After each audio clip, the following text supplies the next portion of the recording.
Good morning, good afternoon, good evening, whatever and wherever you are. My name is Anna Rochelle, and today we are talking about day 3, points of concurrency, centroids. These are medians within our triangles. So if you recall in the first video that we did, we talked about circumcenters. Those are perpendicular bisectors within that triangle. The second video that we talked about were orthocenters. Those were all perpendicular, not necessarily bisectors. They just had to be perpendicular, so they were altitudes, right? And now in this case, we're talking about medians. And medians are kind of like what they sound like. Basically, we're looking for the midpoint of each of the sides and connecting those midpoints with the opposite vertex. For example, we know that our vertices are right here. And we also know that each of our midpoints is actually within each of these lines. So I'm going to guesstimate and hope that I'm somewhat correct, just because this is a video and I'm not as accurate because I don't have a ruler. But on your end, yours will generally be a little bit more accurate, whether you're drawing them or just using a ruler or being given something like this on an assessment or homework assignment or something like this. So I'm going to go ahead and just go for it. I'm going to say that this is kind of like where the midpoint looks like for AC. This is kind of like where the midpoint looks like for BC. And this is kind of like where the midpoint looks like for AB. And I'm going to go ahead and I'm just going to connect these lines here from the vertex to the midpoint. Again, from the vertex to the opposite midpoint. And here's the last one. Let's hope that it kind of connects. Okay, so not so bad, right? I mean, like, for a first timer, that's not horrible. They're kind of meeting in this same place here. And one thing that I do want you to notice, I'm actually going to make it a little bit smaller. I'm going to make this right here.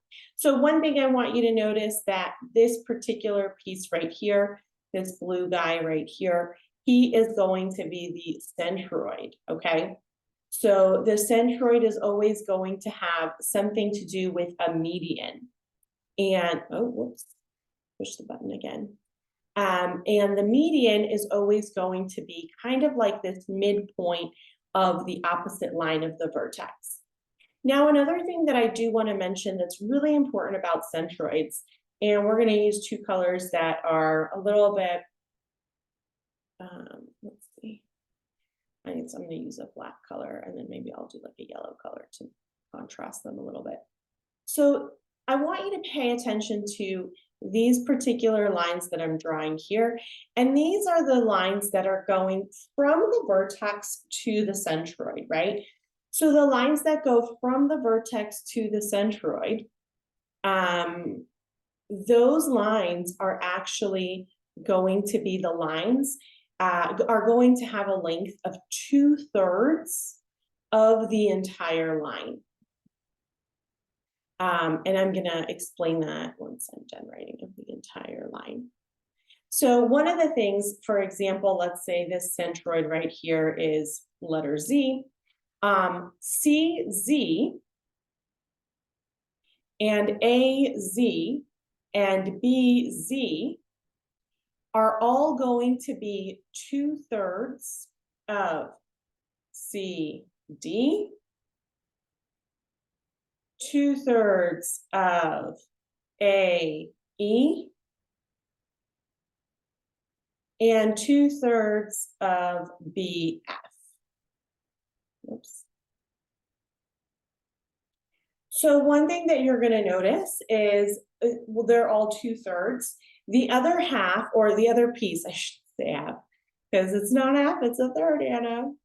The other third, which is this piece right here, those are all going to be 1/3 of the entire line, okay, of the entire median.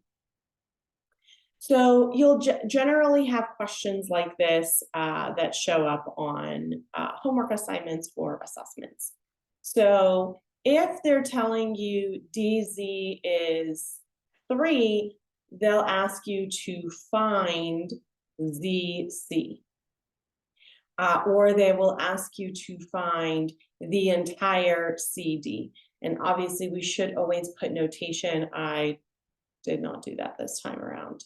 Yikes. That's kind of not okay. All right, there we go, we got it. So in this particular case, if DZ is 3, so if this smaller unit is 3 units, we know that this is 1/3 of the entire line.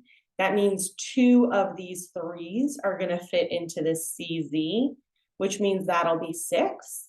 And then if we're being asked to find the entire line of CD, we just take the 3 and the 6 and add them together and we get 9. They're generally going to be in that same format of questions. They won't necessarily be this basic. You may have some where you're going to have to do some sort of algebra in order to really figure out what CZ is, in order to figure out what BZ is, and things of that nature. If you have any questions, definitely let me know in the comments and I will answer them.